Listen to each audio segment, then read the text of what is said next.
السلام علیکم۔ آج میں انشاءاللہ والدین کے بارے میں اللہ کے احکامات قرآن سے ذکر کروں گا۔ اعوذ باللہ من الشیطان الرجیم، بسم اللہ الرحمن الرحیم۔ وَقَضَىٰ رَبُّكَ أَلَّا تَعْبُدُوا إِلَّا إِيَّاهُ، حکم کیا تیرے رب نے کہ کسی کی غلامی نہ کرو مگر اس ذات کی۔ وَبِالْوَالِدَيْنِ إِحْسَانًا، ماں باپ کے ساتھ احسان سے پیش ہو۔ اما یبلغن عندک الکبر احدہما او کلاہما فلا تقل لہما اف، اگر دونوں میں سے ایک یا دونوں تمہارے پاس بڑھاپے کو پہنچ جائیں تو ان کو اف تک مت کہو۔ یہ بہت بڑا حکم ہے۔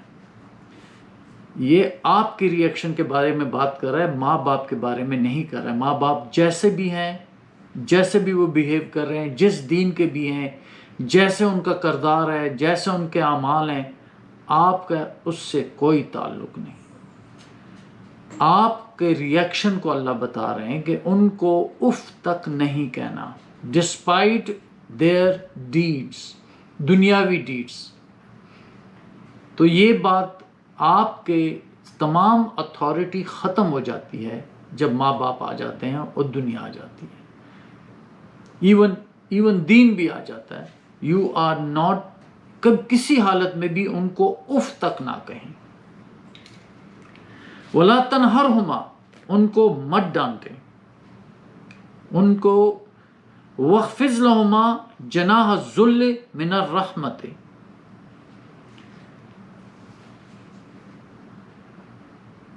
وَلَا تَقُلْ لَهُمَا اُفٍّ وَلَا تَنْهَرْهُمَا وَقُلْ لَهُمَا قَوْلًا كَرِيمًا،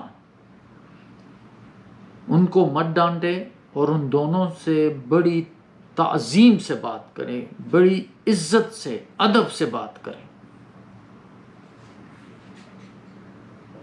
آپ کی رینک، آپ کی اتھارٹی، آپ کی دولت means nothing in front of them۔ They may be in any state of, کسی حالت میں ہیں، غریب ہیں، معذور ہیں، ان کی اتھارٹی آپ کے اوپر قائم ہے۔ آپ نے ان کو نہیں ڈانٹنا، ان کے ساتھ عزت سے بات کرنی ہے۔ This is what is the order of Allah. اور ڈس اوبیڈینس ٹو ہیم، اس کا مطلب ہے کہ آپ اپنی خواہشوں کے غلام ہیں۔ اوبیڈینس آپ اپنی خواہش کی کریں، رب کی نہیں۔ وَاخْفِضْ لَهُمَا جَنَاحَ الذُّلِّ مِنَ الرَّحْمَةِ، اور ان کے آگے اپنے کندھے ذلیل ہو کے بلیسنگز کے ساتھ، رحمت کے ساتھ، مرسی کے ساتھ جھکا دیں، رحم کے ساتھ۔ ذلیل ہونا ہے اپنے ماں باپ کے آگے، نوکر بن کے، اس سے بھی زیادہ ذلیل ہونا ہے۔ اور ان کے لیے دعا کیا کریں، وَقُلْ رَبِّ ارْحَمْهُمَا كَمَا رَبَّيَانِي صَغِيرًا، اے میرے رب ان دونوں پہ ایسا رحم فرما جیسے انہوں نے ہمیں چھوٹی عمر میں پالا تھا۔ ربکم اعلم بما فی نفوسکم، رب خوب جانتا ہے جو تمہارے نفسوں میں۔ اگر تم صالحین ہوگے، ان تکونوا صالحین فإنہ کان للأوابین غفورا، تو وہ رجوع کرنے والے کو بخش دیتا ہے۔ جو غلطیاں آپ نے کر لی ہیں، آپ مخلصی سے اپنے رب کی رجوع کریں، معافی مانگیں، اپنی اصلاح کریں، اور اپنا رویہ اپنے ماں باپ کے لیے فوراً امیجیٹلی کریکٹ یور سیلف۔ یہی نیکی آپ کو خدا کی طرف لے کے جائے گی، آپ کا سینہ کھولے گی، اور انشاءاللہ ایک نیکی کا جو خدا کے ہاں ریوارڈ ہے منیمم 10 ٹائمز مور۔ تو جتنی بھی آپ نیکیاں کریں گے اپنا اکاؤنٹ سنواریں گے۔ دوسری آیاتوں پہ ایک یہ تھی بنی اسرائیل کی آیاتیں تھیں، اور اب سورہ لقمان، یہ ہے 14 نمبر آیات ہے۔ وَوَصَّيْنَا الْإِنسَانَ بِوَالِدَيْهِ، ہم نے وصیت کی انسان کے لیے ان کے ماں باپ کی طرف، ماں باپ کے لیے ہم نے وصیت کی انسان کو۔ حَمَلَتْهُ أُمُّهُ وَهْنًا عَلَى وَهْنٍ، ماں اس کی اٹھاتی ہے پیٹ میں بچے کو، سستی در سستی، کمزوری در کمزوری پر، تکلیف در تکلیف پر اٹھاتی ہے۔ وَفِصَالُهُ فِي عَامَيْنِ، اور 2 سال تک اس کا دودھ چھڑانا۔ یہی ٹوٹل پیریڈ کا خدا نے ذکر کیا والد بچوں کے لیے۔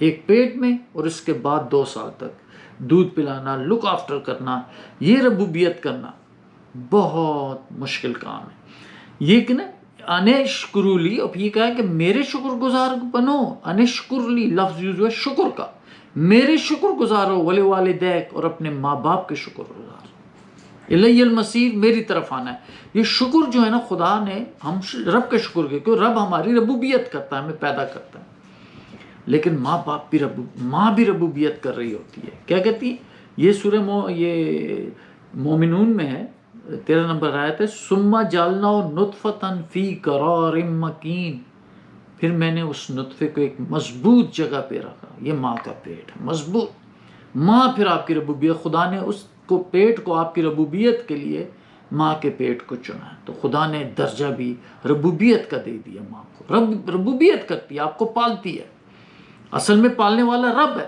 لیکن آپ کو ماں بھی پال رہی ہوتی ہے، اس لیے اس کا درجہ یہ 2 سال تک ہے بچوں کا لک آفٹر، جس کی کبھی بھی ساری عمر ہی کمپنسیشن آپ نہیں کر سکتے، کہ ایک چھوٹا بچہ ٹوٹلی ڈیپینڈنٹ اور وہ ماں آپ کے لک آفٹر کر رہی ہوتی ہے، تو اس لیے خدا نے اپنے بعد درجہ شکر کا اپنے ماں باپ کو دیا، انشکرو لی، شکر گزار رہو اور اپنے ماں باپ کے شکر گزار رہو۔ یہ بہت بڑا مقام ہے، کبھی بھی ماں باپ کو ناراض نہ کرنا، ٹھیک ہے؟ اور آگے، کیونکہ میرے پاس اللہ کہتا ہے تم نے آڑنا ہے، you are accountable for this, آپ سے پوچھا جائے گا یہ سب باتیں۔ اگر ہاں ایک دیکھیں غور سے بات سنیں، وَإِن جَاهَدَاكَ عَلَىٰ أَن تُشْرِكَ بِي مَا لَيْسَ لَكَ بِهِ عِلْمٌ، اگر وہ تیرے ساتھ کوشش کریں، شدت کریں، جھگڑا کریں، مجبور کریں آپ کو کہ تم میرے ساتھ شرک کرو جس کا تمہیں کوئی علم نہیں۔ شرک ہوتا ہے کہ جب خدا کی ڈس اوبیڈینس، آپ کو خدا کا حکم پتہ ہے، آپ اللہ کی ڈس اوبیڈینس شروع کر دیتے ہیں اور اپنے ماں باپ کے فیور میں چلے جاتے ہیں جو خدا نے منع کیا ہے، یہ شرک ہو جاتا ہے کہ آپ اوبیڈینس صرف اللہ کی کریں۔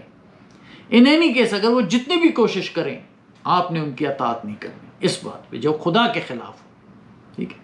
مثال میں نہیں دوں گا، آپ کو اچھی طرح پتہ ہے جو خدا نے ایک حکم دیا اور ماں باپ آپ کو مجبور کریں، یو آر ناٹ، جیسے چلو چھوٹی سی مثال میں دے بھی دوں، گواہی کی، آپ کو ماں باپ کہیں کہ نہیں یار آپ جھوٹی گواہی، نو، خدا نے کہا گواہی دینی ہے اپنے اللہ کے لیے، ماں باپ کے خلاف بھی دیں، اپنے خلاف بھی دیں، اگر وہ مجبور کرے گا نہیں، یو نو، ان کی اطاعت، بات نہیں مانی، یہ بات مطلب ہے کہ خدا کے ساتھ جس کا تمہیں کوئی علم نہ ہو تو فلا تطیعہما، تو ان دونوں کی باتیں مت مانے، مت اطاعت کرے ان کی، وصاحبہما فی الدنیا معروفا، لیکن دنیا میں ان کو آپ نے بہت بھلے طریقے سے رکھنا ہے، معروف طریقے سے، جیسے دنیا کا دستور ہے، اچھا طریقہ ہے، سب کو پتہ ہے اچھا کیا ہے برا کیا ہے، معقول طریقے سے۔ وَاتَّبِعْ سَبِيلَ مَنْ أَنَابَ إِلَيَّ، اور اس شخص کے راستے پہ چلو جو میری طرف آتا ہے۔ ماں باپ کے دین میں اوبیڈینس نہیں ہے، دنیاوی اوبیڈینس ساری چلتی ہے جیسے دنیا کا دستور چل رہا ہوتا ہے، لیکن راستہ اس بھی طرف چلیں جو میری طرف آتا ہے، یہ رب کا، ثم الی مرجعکم، میری طرف تم لوگوں نے آخر لوٹنا ہے، no matter what age you get, فانبئکم، پھر میں تمہیں خبر دوں گا، بما کنتم تعملون، جو تم عمل کرتے تھے۔ اس لیے آپ نے لا کرنا ہے اپنے سیلف کو، اپنے غصے کو، اپنے آپ کو، اپنی خواہشوں کو لا کریں اور اپنے ماں باپ کے آگے جھک جائیں، کیونکہ لا الہ الا اللہ، بس اللہ ہے میرا اور میں صرف اللہ کی بات ماننے والا ہوں، اب اللہ کا حکم آ گیا، سمینا، میں نے سن لیا، واتانا، اب میں یہی کروں گا، یہ آپ کا شیوا ہونا چاہیے۔ ایک سورہ بقرہ کی طرف آتے ہیں، یسألونک ماذا ینفقون، یہ آپ سے سوال کرتے ہیں کہ کیا خرچ کریں، کیسے خرچ کریں، لوگ سوال کرتے تھے ان سے، تو اللہ بھی جواب دیتا تھا، اللہ ہی ہمارا مفتی ہے، یاد رکھیں ہر بات کا جواب اللہ کی طرف، اللہ کے علم سے نازل ہوا ہے، لیکن رسول اللہ صلی اللہ علیہ وسلم نے یہی قرآن ہمیں دیا ہے، یہی ہمیں سیدھا راستہ دکھاتی ہے، تو وہ جواب دیتے ہیں، کل کہ ان کو جواب دو اس کا، ما انفقتم من خیر، جو بھی تم خیر، مال، دولت خرچ کرو، تو سب سے پہلے فللوالدین، وہ سب سے پہلے والدین کے لیے آتا، پھر اقربین، قریبی رشتہ داروں کے لیے، قرابت داروں کے لیے، پھر یتامہ والمساکین، پھر مسکینوں کے لیے، یتیموں کے لیے، مسکینوں کے لیے، وابن السبیل اور مسافروں کے لیے۔ ما تفعلوا من خیر، اور جو بھی تم نیکیاں کرتے ہو، فإن اللہ بہ علیم، یاد رکھو اللہ کو ہر بات کی خبر ہے، اور تمہارا مقصد بھی یہی ہونا چاہیے، اللہ کی رضا کے لیے خرچ بھی کرو تو اللہ کی رضا کے لیے، نیکی کرو اللہ کی رضا کے لیے، انشاءاللہ he is the best to give you in return many folds, کئی گنا زیادہ وہ آپ کا اجر دے گا، اور آپ آہستہ آہستہ اللہ کے راستے پہ چڑھ جائیں گے، انشاءاللہ آپ کو کوئی تکلیف اللہ تعالیٰ آپ سے ہٹاتا جائے، آپ ہیپی زندگی اور ہیپی موت دیکھنا چاہتے ہیں۔ وآخر الدعوانا ان الحمدللہ رب العالمین، تمام تعریفیں اللہ کے لیے جو تمام جہانوں کا پالنے والا ہے۔